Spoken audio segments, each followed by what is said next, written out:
25শে August মঙ্গলবার বঙ্গোপসাগর এবং গাঙ্গেয় পশ্চিমবঙ্গ সহ এলাকায় তৈরি হওয়া নিম্নচাপের প্রভাবে রাজ্যের আবহাওয়ায় এখনো পর্যন্ত সক্রিয় বর্ষার উপস্থিতি। ফলে 25শে অগাস্টের রাত থেকে 26শে অগাস্ট বুধবার সারাদিন কলকাতা সহ পশ্চিমবঙ্গের বিভিন্ন জেলায় বৃষ্টি বজ্রবিদ্যুতের সম্ভাবনা থাকছে। তবে সব জায়গায় বৃষ্টির তীব্রতা একরকম থাকবে না। কোথাও হয়তো হালকা বৃষ্টি হবে, কোথাও মাঝারি বৃষ্টি, আবার কোথাও বা ভারী বৃষ্টি হতে পারে।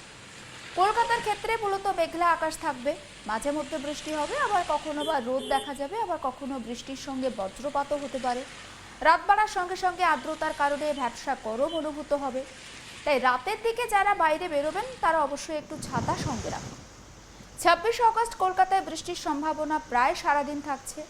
আবহাওয়া দপ্তরের পূর্বাভাস অনুযায়ী দক্ষিণবঙ্গের প্রায় সব জেলাতেই হালকা থেকে মাঝারি বৃষ্টি বা বজ্র বিদ্যুৎ সহ বৃষ্টির সম্ভাবনা রয়েছে, আর কলকাতাতেও তার প্রভাব পড়বে।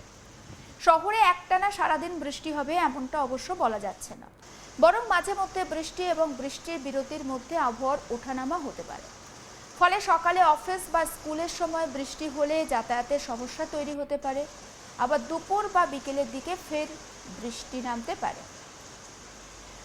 তাপমাত্রার ক্ষেত্রেও খুব একটা বড় পরিবর্তনের সম্ভাবনা নেই।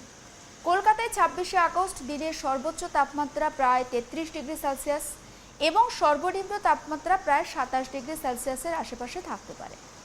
বৃষ্টির কারণে দিনের তাপমাত্রা কিছুটা নিয়ন্ত্রণে থাকলেও বাতাসে জলীয় বাষ্প বেশি থাকায় অস্বস্তি বজায় থাকতে পারে।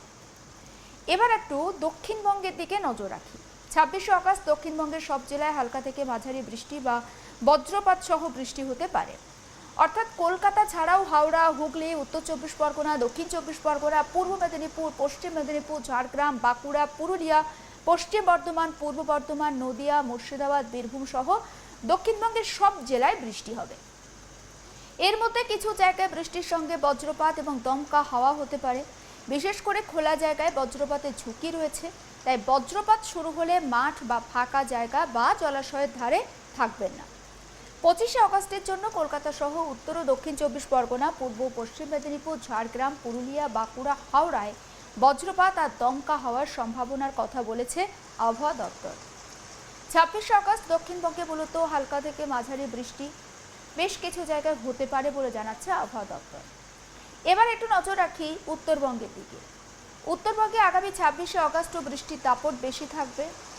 দার্জিলিং থেকে কোচবিহার, উত্তরবঙ্গের সব জেলাতেই হালকা থেকে মাঝারি বৃষ্টি বা বজ্রবিদ্যুৎ সহ বৃষ্টির সম্ভাবনা রয়েছে। তবে বিশেষ নজর থাকছে জলপাইগুড়ি আর আলিপুরদুয়ারের দিকে। এই দুই জায়গায় 26শে অগাস্ট দুই একটি জায়গায় ভারী বৃষ্টি হতে পারে। দার্জিলিং, কালিম্পং, জলপাইগুড়ি, আলিপুরদুয়ার এবং কোচবিহার সহ পাহাড় আর ডুয়ার্স অঞ্চলে বৃষ্টির ফলে স্থানীয়ভাবে রাস্তা পিচ্ছিল হতে পারে, ছোটোখাটো জল জমতে পারে, জায়গায় যাতায়াতের সমস্যা হতে পারে। পাহাড়ি এলাকায় অতিরিক্ত বৃষ্টি হলে ধসের একটা আশঙ্কা একেবারে উড়িয়ে দেওয়া যাচ্ছে না। তাই উত্তরবঙ্গের যারা পাহাড়ে বেড়াতে এই মুহূর্তে যাচ্ছেন তাদের পরিকল্পনা বা বেড়াতে যাওয়ার পরিকল্পনা করছেন তাদের বিশেষ সতর্ক থাকা দরকার। স্থানীয় প্রশাসনের নির্দেশ মেনে চলা, আবহাওয়ার পরিস্থিতি দেখে যাত্রা করাটাই নিরাপদ। এদিকে কলকাতায় বৃষ্টির সঙ্গে আরও একটি বড় সমস্যা হচ্ছে জল জমা। শহরে যে সমস্ত নিচু এলাকায় বৃষ্টি হলে জল দাঁড়িয়ে যায়, অর্থাৎ মধ্য কলকাতা, বিশেষ করে সেন্ট্রাল, ঠনঠনিয়া, এই সমস্ত জায়গায় যেখানে জল জমে যায়, সেই সমস্ত জায়গায় মাঝারি বৃষ্টিতেও কিন্তু একটা জল জমার সমস্যা তৈরি হতে পারে। বিশেষ করে অল্প সময়ে বেশি বৃষ্টি হলে রাস্তা, গলি এবং আন্ডারপাসের সমস্যা তৈরি হতে পারে। এর প্রভাব পড়তে পারে অফিস যাত্রী এবং স্কুল কলেজের পড়ুয়াদের যাতায়াতেও। তাই 26শে অগাস্ট সকালে বাড়ি থেকে বেরোনোর আগে স্থানীয় আবহাওয়ার আপডেট অবশ্যই দেখবেন। বৃষ্টির সময় গাড়ি চালানোর ক্ষেত্রেও সাবধানতা দরকার। রাস্তা ভিজে থাকলে গাড়িতে ব্রেক কষার সময় অনেকটু সময় নিয়ে কষবেন, কারণ হয়তো চাকা পিচ্ছিল হতে পারে, দুর্ঘটনা ঘটতে পারে, চাকা স্লিপ করতে পারে।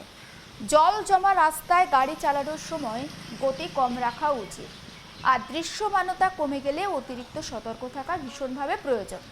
কারণ আমরা দেখেছি যে লাগাতার বৃষ্টি হলে কিন্তু একটা ধোয়া ধোয়া পরিস্থিতি বা ফগি ওয়েদারের সৃষ্টি হয়, আর সেক্ষেত্রে দৃশ্যমানতা অনেকটা কমে যায়।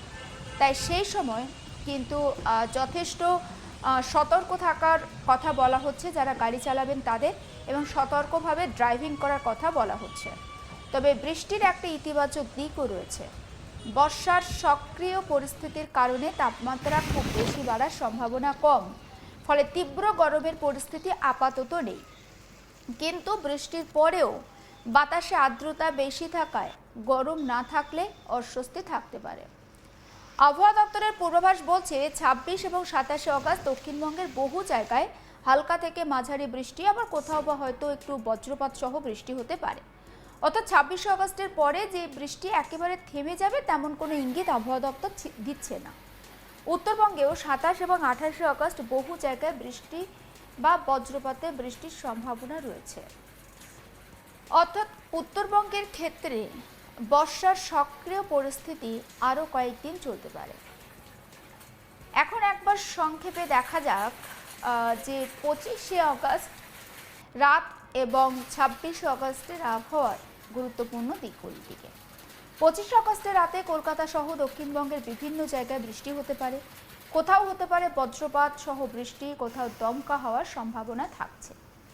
26শে অগাস্ট কলকাতা সহ দক্ষিণবঙ্গের প্রায় সব জেলাতেই হালকা থেকে মাঝারি বৃষ্টির সম্ভাবনা রয়েছে। কলকাতায় দিনের সর্বোচ্চ তাপমাত্রা প্রায় 33 ডিগ্রি এবং সর্বনিম্ন তাপমাত্রা 27 ডিগ্রির আশেপাশে থাকতে পারে। উত্তরবঙ্গের সব জেলাতেই বৃষ্টির সম্ভাবনা রয়েছে। জলপাইগুড়ি, আলিপুরদুয়ারে দু একটি জায়গায় ভারী বৃষ্টি হতে পারে। বজ্রপাতের সময় খোলা মাঠ, গাছের নিচে আর বৈদ্যুতিক খুঁটির পাশে দাঁড়ানো এড়িয়ে যেতে বলা হচ্ছে। জলাশয়ের কাছ থেকেও দূরে থাকার কথা বলা হচ্ছে। আর যারা সমুদ্রে মাছ ধরতে যান তাদের জন্য আবহাওয়ার সতর্কবার্তা বিশেষভাবে গুরুত্বপূর্ণ।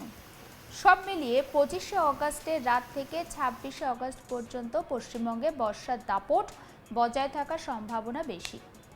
কলকাতা ও দক্ষিণবঙ্গে বৃষ্টি মূলত হালকা থেকে মাঝারি হলেও মাঝে মধ্যে বজ্রবিদ্যুৎ সহ দমকা হাওয়ার একটা পরিস্থিতি তৈরি হতে পারে। উত্তরবঙ্গে বৃষ্টির মাত্রা তুলনামূলক বেশি হওয়ার সম্ভাবনা রয়েছে, বিশেষ করে জলপাইগুড়ি আর আলিপুরদুয়ারে। তাই বুধবার যদি আপনার বাইরে কোনো কাজ থাকে তাদের অবশ্যই কিন্তু ছাতা সঙ্গে রাখার কথা বলা হচ্ছে। বজ্রপাতের সময় নিরাপদ জায়গায় থাকুন। পাহাড় বা সমুদ্রে ঘুরতে গেলে অবশ্যই সতর্কভাবে চলাফেরা করুন। বর্ষার এই সক্রিয় পরিস্থিতিতে একটু বাড়তি সতর্কতায় আপাতত কয়েকটা নিরাপদ থাকতে পারে। সমস্ত আপডেট পৌঁছে দেবো আপনাদের কাছে। নজর রাখুন আজ তাক বাংলায়, সাবস্ক্রাইব করতে ভুলবেন না।